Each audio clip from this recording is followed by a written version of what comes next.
She called me Dad, and God help me, I didn't want her to stop.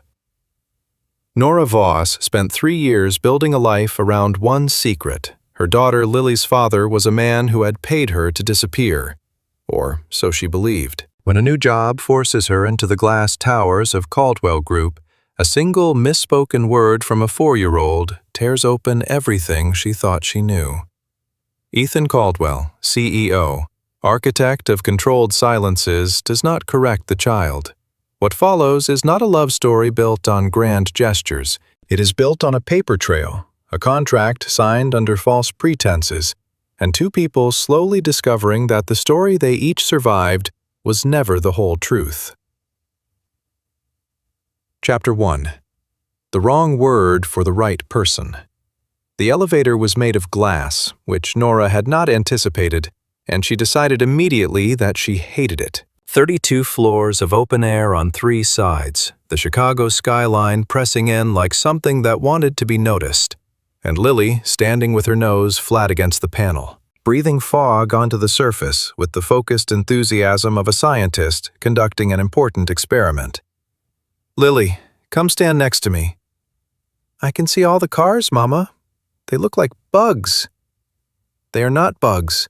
Come stand next to me." Lily considered this for approximately 1 second, then pressed her nose harder against the glass. Nora shifted the tote bag on her shoulder. Laptop, Lily's coloring book, a banana that had seen better days, and reminded herself that the job started Monday, that today was only orientation paperwork, and that bringing a 4-year-old to a Fortune 500 headquarters was a temporary situation, not a character flaw. The elevator opened on 32 with a soft chime, and the slab of cool air that met them smelled like leather and fresh-cut flowers, and money that did not need to announce itself. The lobby was cathedral quiet. 3 receptionists sat behind a curved white desk, their expressions identically pleasant. One of them, the one with the amber earrings, was already watching Nora with the particular attention of someone calculating whether a child was a problem that would fall under her job description. "Nora Voss," Nora said. "I have an orientation meeting with HR, 3 o'clock. "Of course." The woman typed something with 2 fingers. "Miss Brennan will be right down. You're welcome to wait in the lounge." A pause, measured and precise. "We don't usually have—" "She's with me," Nora said. "She'll be quiet." Lily chose this moment to crouch on the marble floor and open her coloring book without being asked. The receptionist smiled at Nora with her mouth only. Nora smiled back the same way. The lounge was a cluster of low cream sofas near a floor-to-ceiling window. Nora sat. Lily migrated to the carpet 6 inches away from Nora's feet and began filling in a giraffe with the purple crayon, which was incorrect but not worth the argument. Beyond the window, the city held its usual indifferent pose. Lake Michigan sat flat and pewter gray at the edge of the frame. Nora had known the job was at Caldwell Group. She had told herself it did not matter. It was the best offer she had received in 4 months. Senior accountant, 30% above her last salary. Full benefits with dental, which she needed because Lily had apparently inherited Nora's tendency to grind her teeth at night. The name on the letterhead was just a name. Caldwell was a common enough suffix in the financial world. She would do her job, keep her head down, and the fact that the man whose mother had handed her a check and a non-disclosure agreement 3 years ago shared this building was a coincidence she would process on her own time, in private. Ideally, never. She had looked up Ethan Caldwell's schedule before walking in. Wednesday afternoons, board meeting scheduled until 5. She had the math. She would be gone by 4. The math was wrong. She heard him before she saw him, not his voice, but the change in atmosphere that preceded him. The slight realignment of posture among the staff near the elevator bank. The way the receptionist with the amber earrings straightened without appearing to straighten. Nora kept her eyes on the window. He came around the corner from the east corridor with a jacket over one arm and his phone in the other hand, reading something, not looking up. He was taller than she remembered. Or the room was smaller. One of those things was true, and she did not have time to decide which. before Lily, who had been coloring with great concentration and no awareness of anything happening above knee level, stood up too fast, misjudged the edge of the low table, and stumbled directly into the walking path of Ethan Caldwell. He caught her.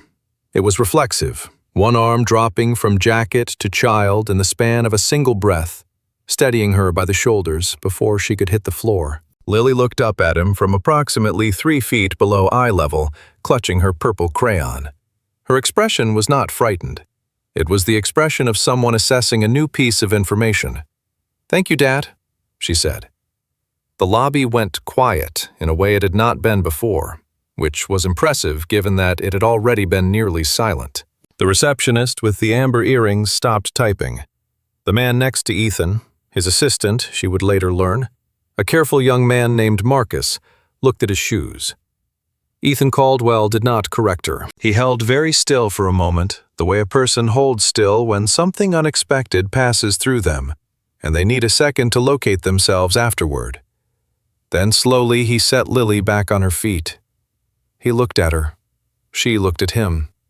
She held up the purple crayon, apparently feeling this was relevant context. "I'm coloring a giraffe," she said.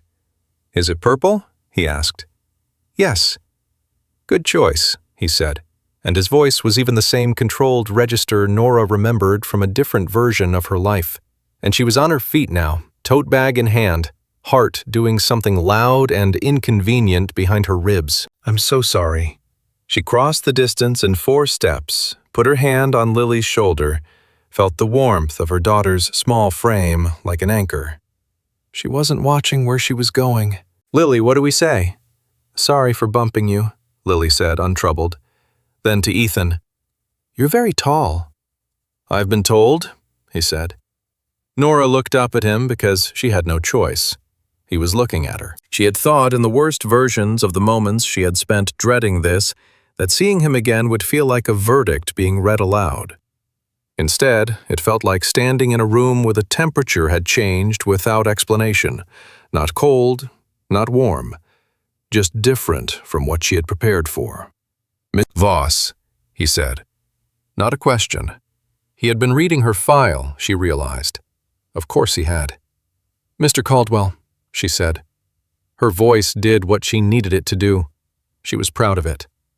Something moved through his expression, not enough to name, not enough to point to later and say that was the moment. He glanced at Lily, who had returned to her position on the carpet and was already adding purple stripes to the giraffe's neck with the quiet conviction of an artist who had made her creative decisions and was not taking notes from the room. "She's yours," he said.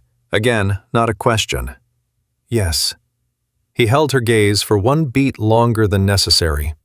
Then he nodded, put his jacket back over his arm, and walked toward the elevator.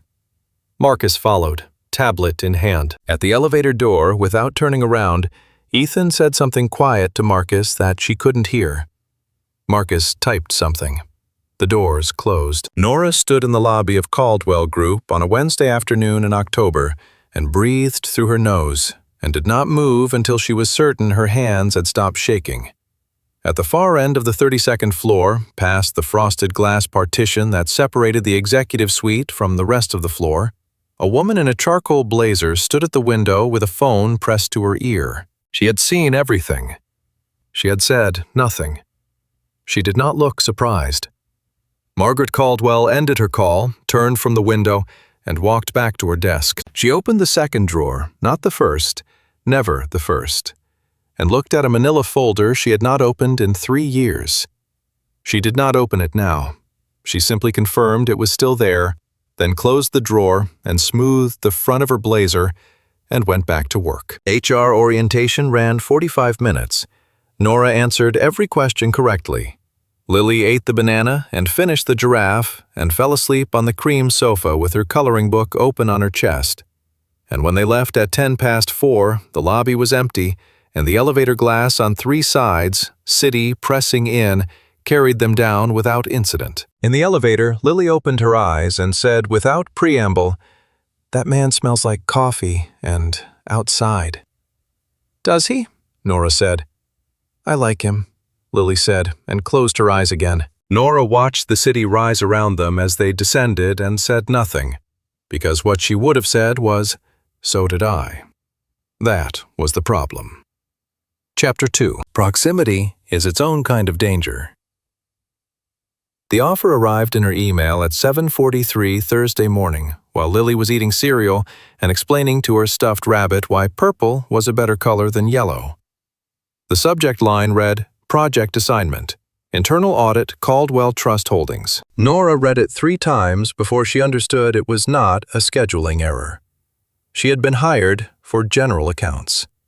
The internal audit team was a different division entirely. Senior staff, restricted access, 3 NDAs beyond the standard onboarding package. The email came from Marcus Webb, executive assistant to the CEO, and it was written in the polite, final-sounding language of someone who had made peace with the fact that his boss did not phrase things as requests.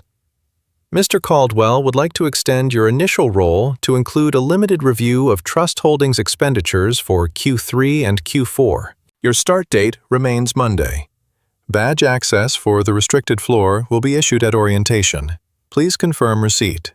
She confirmed receipt. She did not know what else to do. She put Lily on the bus, walked 4 blocks in the October wind, and told herself the assignment was about her credentials. 2 years of forensic accounting at her previous firm, a track record that showed up clearly on the resume she had submitted. It was logical. It was professional. It had nothing to do with the way Ethan Caldwell had stood in the lobby the afternoon before, holding very still after a 4-year-old called him something she shouldn't have. She believed this for approximately 6 days, which was long enough to get through orientation, receive her badge, and sit through the first 2 briefings on the audit scope, before she found the first irregularity. It was not dramatic. Numbers rarely are when they first go wrong. It was a disbursement from the Caldwell Family Trust, a subaccount labeled Administrative Overhead Legacy Properties of $240,000, paid to a consulting firm called Westbridge Advisory Group. Standard enough, except that when she cross-referenced the vendor registry, Westbridge Advisory Group had been incorporated 6 weeks before the payment, had no employees listed, and had dissolved 12 weeks after receiving the funds. She flagged it in her notes with a small asterisk and kept moving. There was more to review. She had time. What she did not have was a plan for Tuesday, when Lily's preschool called at noon to say the furnace had failed and the building was closed for the rest of the day, and could someone please come and collect her. Nora had a 1:30 meeting with the audit team that she could not reschedule. She called 3 people before she called the one option she had promised herself she would not use, which was the building's childcare contact that HR had mentioned during onboarding, a courtesy service for executive track employees that she had not signed up for, because she had specifically not wanted to need it. By 1:25, she was in the conference room on 31, with her laptop open and her notes organized. And Lily was in the small lounge, adjacent a glass-walled room with a view of the city, and the low table that someone had quietly furnished with construction paper washable markers and a basket of picture books that had not been there that morning. She did not know who had arranged it. She did not ask. The meeting went 90 minutes. When it ended and she went to collect Lily, she found the lounge occupied by 2 people, her daughter, who had covered an impressive portion of the paper supply, with what appeared to be an architectural survey of the purple giraffe from 2 days prior, and several of its companions. And Ethan Caldwell, who was sitting on the small sofa with his jacket off and his sleeves rolled to the elbow, reviewing a document on a tablet with the unhurried posture of someone who had no other obligation in the world. Lily was narrating the drawing she was currently working on. Ethan was listening with what appeared to be genuine attention. And this one is the mama giraffe, and she's taller than the baby giraffe, but not as tall as the daddy giraffe. Lily paused, reconsidered. Except giraffes don't have daddies. I mean, they do, but they don't live together. That's true, Ethan said. He turned a page on the tablet. Is the purple one from before in this one? That's him, Lily pointed. He's the uncle. Makes sense. Nora stood in the doorway for a moment that stretched 3 seconds longer than she'd intended, then said, Lily. Her voice came out steady. She was continuing to be proud of it. Lily looked up with the mild expression of someone whose concentration has been interrupted for an unworthy reason. Ethan looked up also. He did not look surprised to see her, which meant he had known she would come here when the meeting ended, which meant he had known she was in the building, which meant he had arranged the paper and the markers and the picture books and was currently sitting in the lounge not because it was convenient, but because it was a choice. She held his gaze. He held hers. Neither of them said the obvious thing. "Thank you," she said finally, "the minimum." He nodded once, stood, put his jacket back on, said to Lily, "Good luck with the uncle." "He needs more purple," Lily said, already looking back at the paper. "But I'm almost out." Ethan reached into the basket of supplies, produced a fresh, purple marker without commenting on the improbability of its presence there, and set it on the table next to Lily's hand. Then he walked out of the lounge, past Nora, close enough that she could confirm what Lily had noted: coffee, and something that was either fresh air or very good cologne.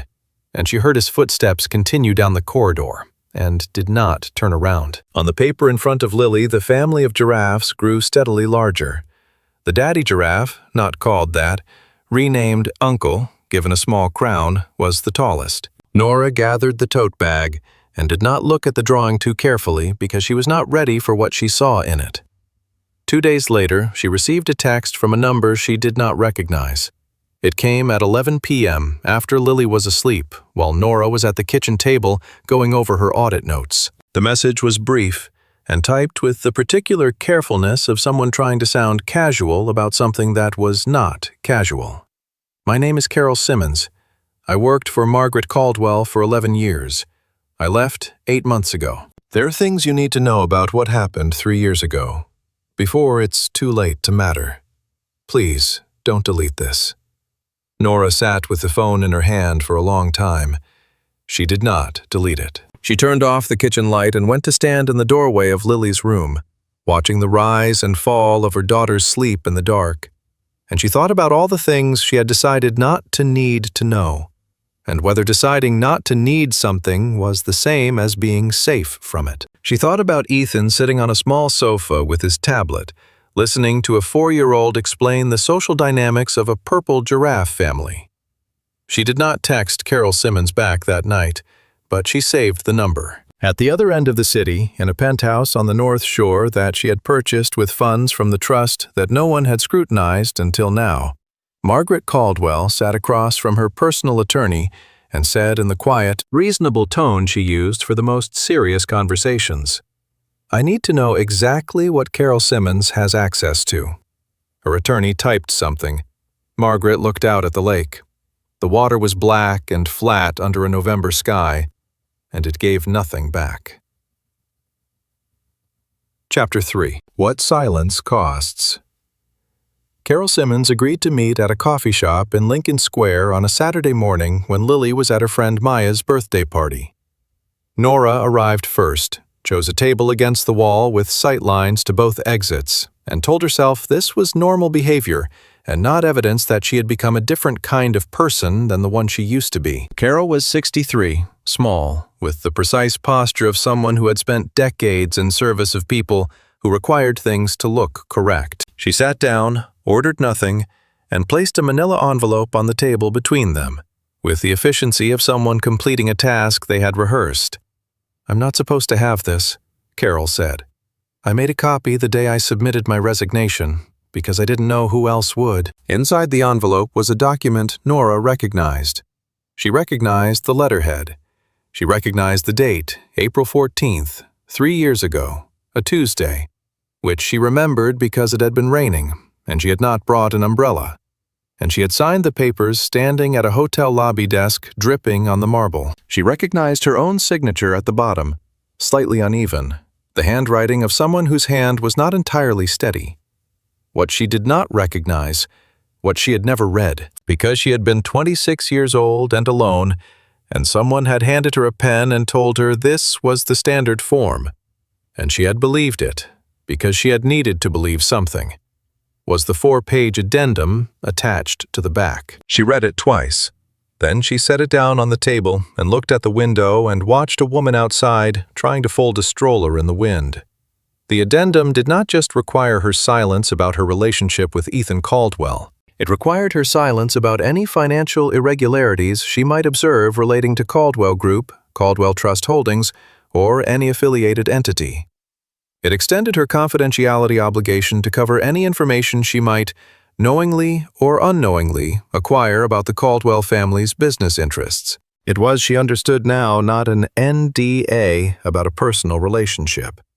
It was a gag order with a personal relationship as its cover story, constructed in advance as if someone had anticipated that she might one day be in a position to see things she shouldn't, as if someone had known even then that there were things worth hiding.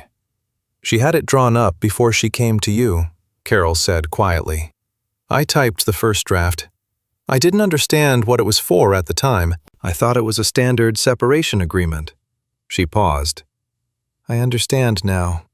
She came to me the morning after, Nora said. Her voice was careful, the way you are careful with something that might break. Ethan was... She said he was traveling. She said he'd asked her to handle it. He was in Seattle, Carol said. A vendor contract fell through overnight. He left at 5 in the morning.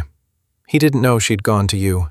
I know because I booked his flight, and he called the office twice that day asking about a different matter entirely, and at no point did he mention you. She folded her hands on the table. He never mentioned you after either. But I was in that office for 11 years. I know what silence sounds like when it's covering something over, and what it sounds like when someone just doesn't know. Nora looked at the document again, the signature that was hers on a page she had not read, committing her to things she had not understood. $500,000, money she had used to move cities, rent a safe apartment, survive the first year of Lily's life without asking anyone for anything. Money she had told herself she was owed for what had been done to her, because that was the only way she could take it and still look at herself. Why now? Nora asked. Why not before? Because before, I didn't know where you were. And because 8 months ago I found out what's in the trust accounts, and I finally understood what that addendum was really for. Carol stood, straightened her coat. What you do with this is yours to decide, but you should know what you signed before you find the rest of it. She left. Nora sat with the envelope and her untouched coffee for 20 minutes, then folded the document back inside, put it in her bag, and walked out into the cold. That same week, Ethan asked her to dinner. Not in the way she might have braced for, not personal, not loaded with implication. He sent the invitation through Marcus, framed as a working dinner, to discuss preliminary audit findings in an informal setting, which was the kind of language that gave her no professional grounds to decline. She went. They met at a restaurant on the river, a quiet place with good light, and a menu that did not require explanation. And for the first 40 minutes they talked about the audit, exactly as promised. And it was almost possible to pretend that the conversation happening between the words was not also happening. He ordered the salmon. She ordered the same thing, which she noticed too late and chose not to correct. He asked about the Westbridge advisory disbursement she had flagged. She told him what she had found the timeline, the dissolution, the lack of any discernible business activity. He listened without interrupting, which she had forgotten was a quality of his, the particular quality of a person who does not fill silence because they are comfortable inside it. There may be more, she said. I'd want another 2 weeks before I draw conclusions. Take what you need, he said. They were quiet for a moment. Outside, the river caught the last of the evening light and held it. You asked once well. He stopped, corrected himself. I didn't ask. I'm going to now. He looked at her directly, the way he had in the lobby, without apology. Seattle, 3 years ago. A project collapsed overnight, and I was on a plane at 5 in the morning. And when I came back 4 days later, you were gone, and no one could tell me why. A pause. I didn't look for you. No, she said. I should have. You didn't know to, she said. and the words tasted different as she said them than they had for the 3 years she had held them in reserve as an accusation. "I thought I'd done something," he said. "In the space between, I spent a long time trying to figure out what. I never could." He looked at his glass. "I eventually decided I'd been wrong about what it was between us." "What did you decide it was?" He looked back up at her. "Not nothing," he said. "I was never confused about that part." She did not answer that. She was thinking about a Tuesday morning in April rain a hotel lobby, a pen that was handed to her, a page she did not turn over. She was thinking about 4-year-old Lily, drawing a family of giraffes, putting a crown on the tallest one, calling him Uncle, because the right word was the one Nora had never let herself use. She drove home in silence, let herself into the apartment quietly, paid the sitter, stood in the door of Lily's room the same way she had the night Carol's text arrived. Lily was a small shape under a yellow blanket, one arm flung out to the side, the purple crayon still on the nightstand where she had forgotten to put it away. Did he really know? The question she had not let herself ask for 3 years was no longer a certainty in either direction, and that was more frightening than the certainty had ever been. Chapter 4. Every lie has a paper trail. The request went through legal on a Monday morning, routed as a standard executive order. Full expenditure audit of all discretionary accounts under Margaret Caldwell's personal authorization, Q1 through Q3, current fiscal year. Ethan had signed it on Sunday night, alone in his office after 2 hours, with a single lamp and a glass of water he didn't drink. He had not been looking for what he found. He had been looking for something else, a discrepancy in the Morrison acquisition terms that his CFO had flagged informally over lunch, a sense that certain due diligence materials had been selectively delayed. He had pulled the authorization chains, followed the paper, and the paper had taken him somewhere he had not expected. The folder was labeled Personnel Resolved Matters. It was filed under a subdirectory of the legal department's archive that required his executive code to open, which meant it had been put there by someone who understood both that he could access it and that he was unlikely to look. He had looked. The document inside was 41 pages. He read it in full, slowly, which was not his habit. He was a fast reader, had been since childhood, skimming for structure and implication. This time he read every word. He read the addendum.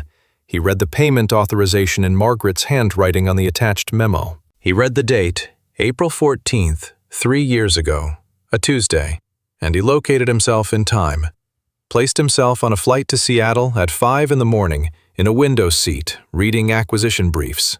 Unaware, he sat with it for 2 hours. The thing he had decided 3 years ago, that he had been wrong about what it was between them, turned inside out slowly, like a coat reversed in bad weather. He had not been wrong.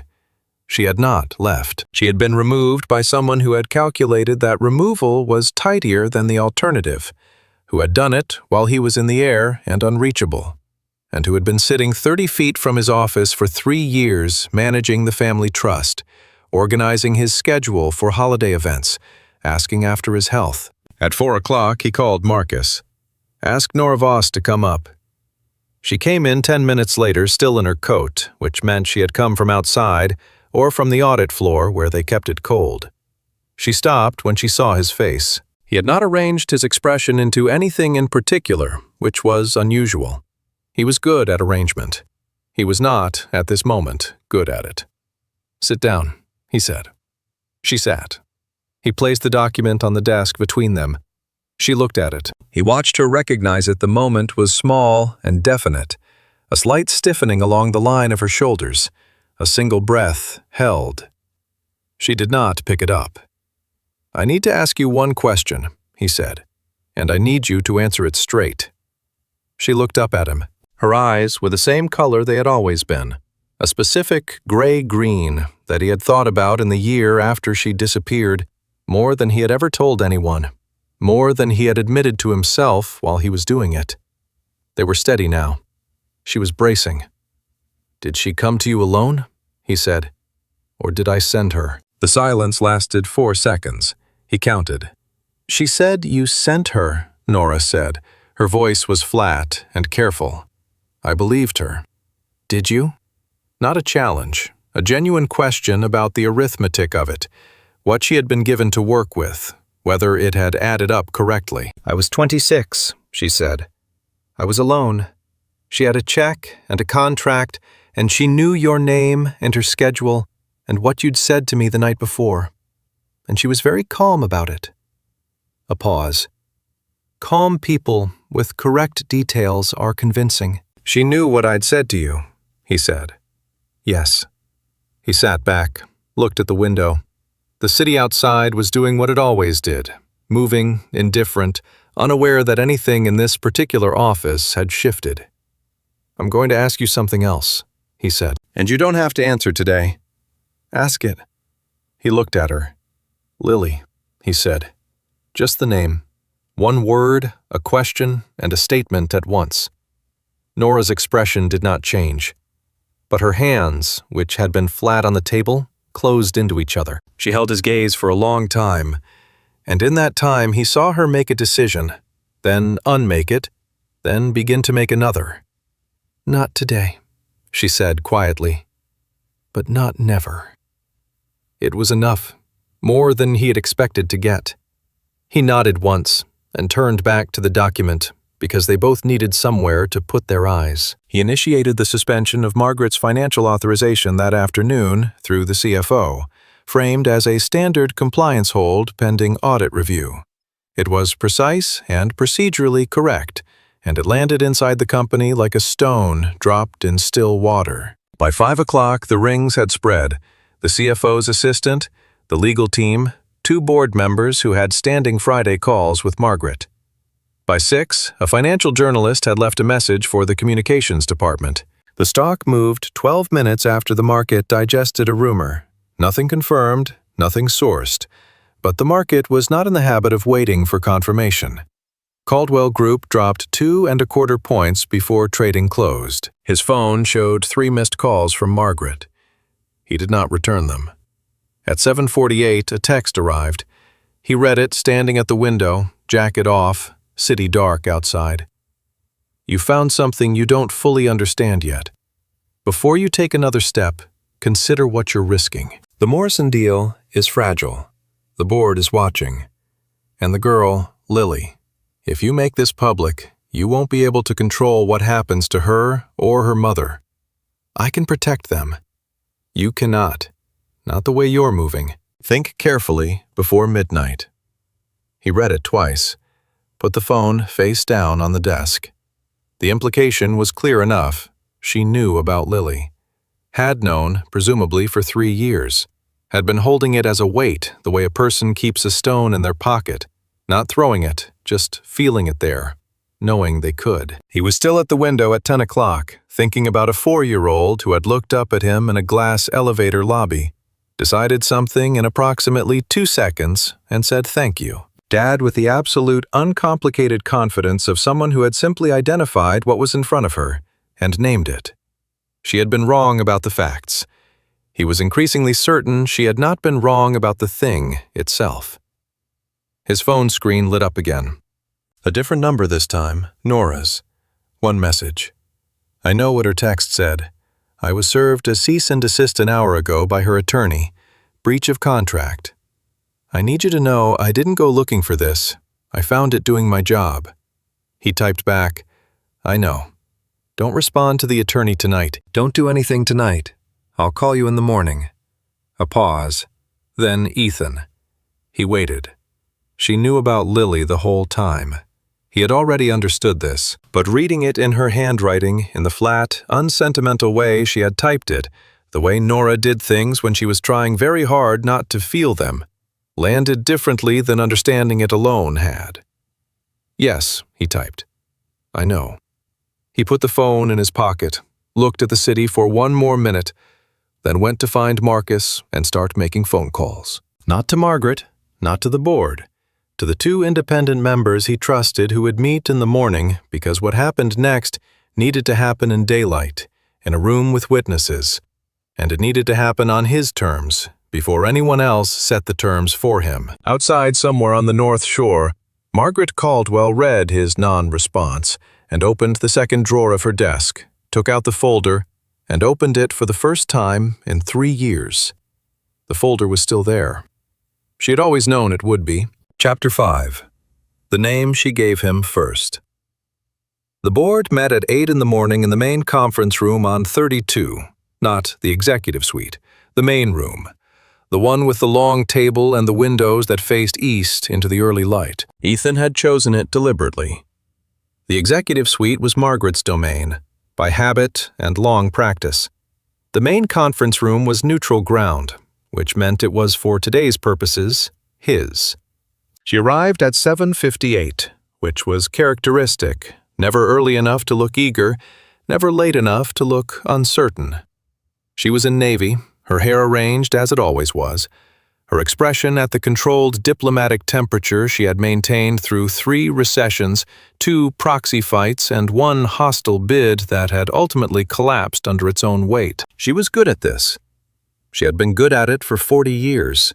She saw the 2 independent board members, Diane Reyes and Paul Sherwood, and the company's general counsel and the external auditor, Ethan, had called at 9 the night before, and gotten out of bed, and her expression held. "This is premature," she said, addressing Ethan directly, as if the room contained only the 2 of them. "Whatever you think you've found, sit down, Margaret," he said. Not unkind, just final. She sat.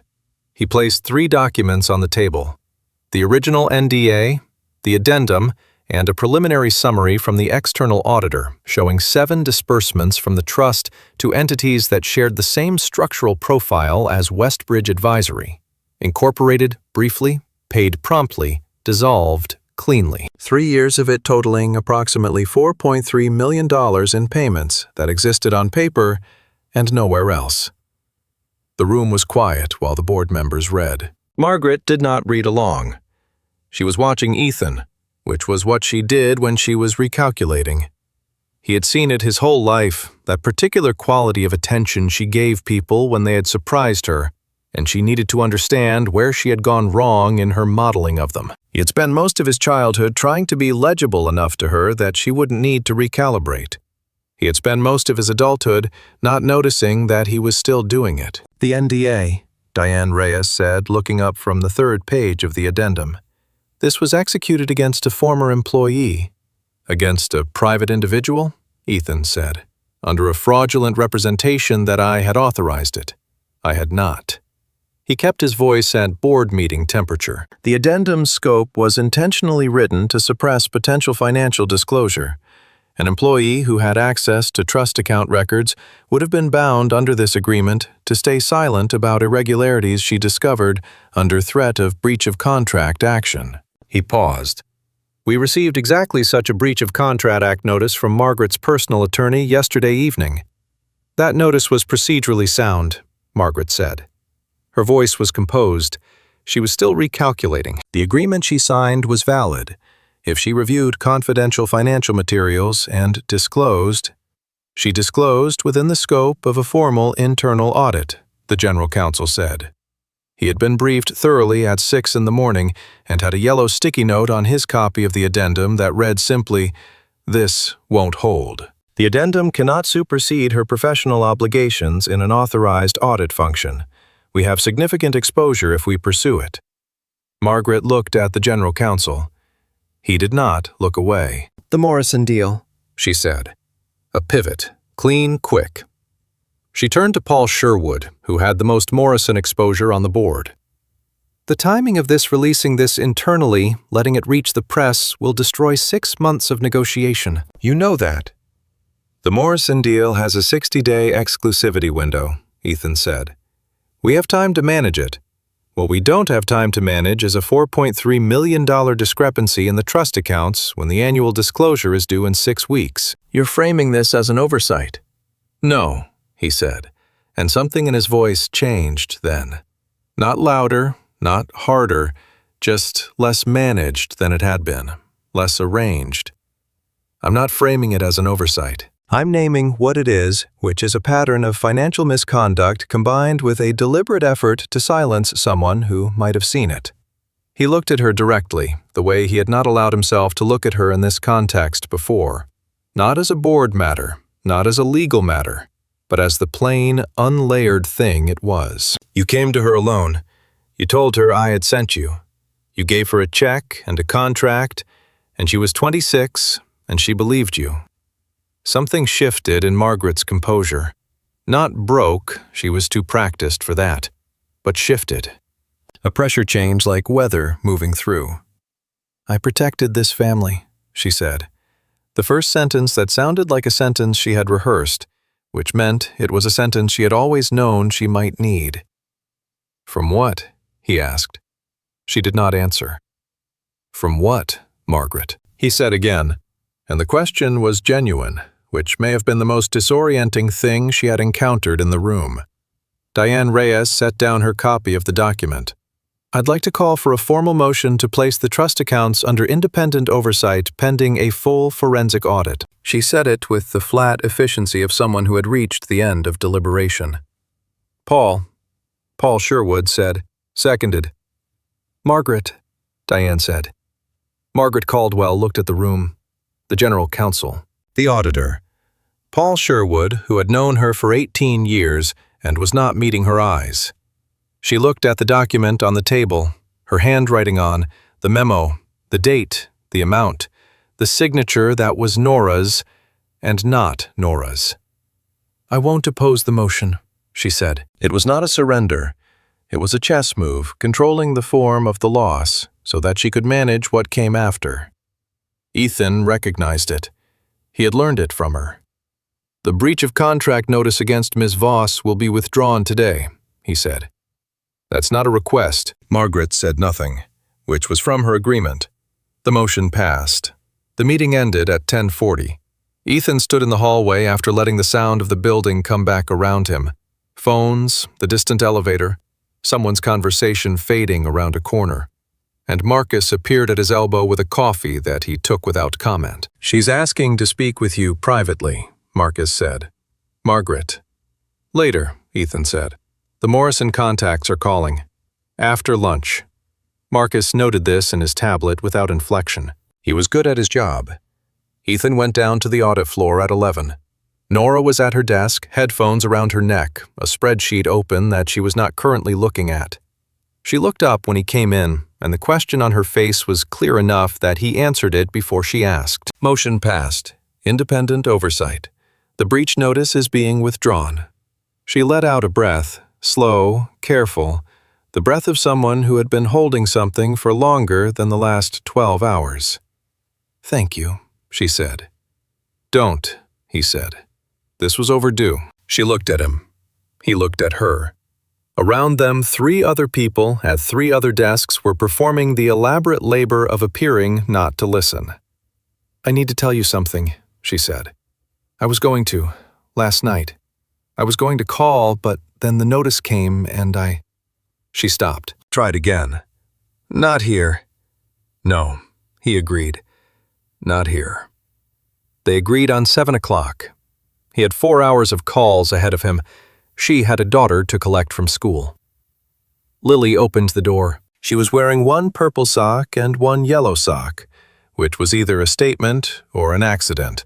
And she was holding a piece of paper that she presented to Ethan immediately before he had crossed the threshold, as if she had been waiting with it. I made this at school, she said. It's our building, the one with the glass. He took it. A crayon rendering of a rectangular building, floor-to-ceiling windows indicated by careful horizontal lines, and in front of it 3 figures, 1 short, 1 medium, 1 tall. The tall one had a circle on its head that might have been a crown or might have been a hat. The artistic intention was ambiguous. All 3 figures were holding hands. Who's the tall one? He asked. Lily looked at him. 4-year-olds Nora had learned did not experience irony, but they do sometimes operate at a register that produces equivalent results. That's you, Lily said, as if this should have been obvious. Nora was standing in the kitchen doorway. She had changed from her work clothes into a gray sweater, and she was holding a dish towel she had forgotten to put down, and she was watching him with an expression that he had not seen on her face before, or had seen once 3 years ago in a different city, and had spent a significant portion of the time since then trying and failing to correctly remember. He crouched down to Lily's level. The drawing was detailed for 4 of the windows, all precisely the same size. The 3 figures given individual hair. He had, he noticed, been given the tallest hair. "Lily," he said, and his voice did something in the middle of the word that he had not planned. "I need to talk to your mom for a minute." "Okay," Lily said. "Can you stay for dinner? We're having pasta. Mom makes it with the butter and the cheese, not the red kind." A pause. "I like the red kind better, but I don't say that." "Lily?" Nora said from the doorway, a note of gentle warning. "It's fine," he said. He stood, looked at Nora. She looked back at him. The dish towel was still in her hands. He thought about everything that had been said, and not said, and arranged and concealed and misread in the last 3 years. And then he thought about a Tuesday morning in April, when he had been on a plane at 30,000 feet reading acquisition briefs, unaware of what was being decided below him in a hotel lobby in the rain.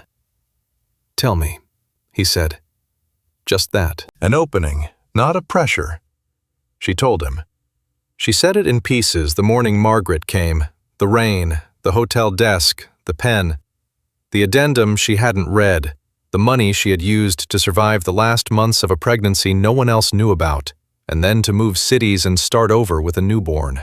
Lily born that same February, 5 weeks after she'd signed, 7 pounds, 4 ounces, a Tuesday again, which had felt like something at the time, though she hadn't known what. She told him about the years of making peace with a story that had not been true, and about the moment in the restaurant when he had said, "I thought I'd been wrong about what it was between us." And something in her had shifted that she had not had words for yet. He listened.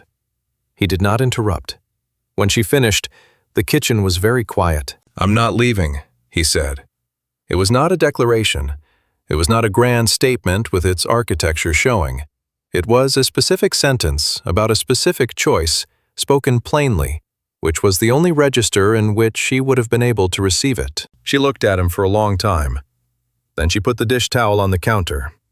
"Pasta's going to be ready in 20 minutes, she said. "Okay," he said. From the living room, "I'm setting the table," Lily announced. 3 plates, I know where they are." A pause. "Dad, do you want a purple napkin or a yellow one?"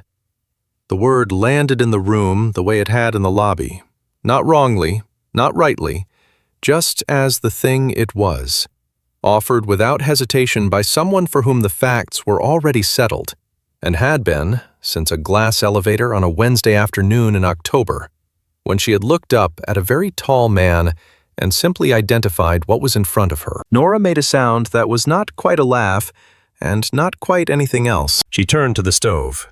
Her shoulders, which had been carrying something for 3 years, looked slightly different. Not lighter, that would be too simple, and she was not a simple person.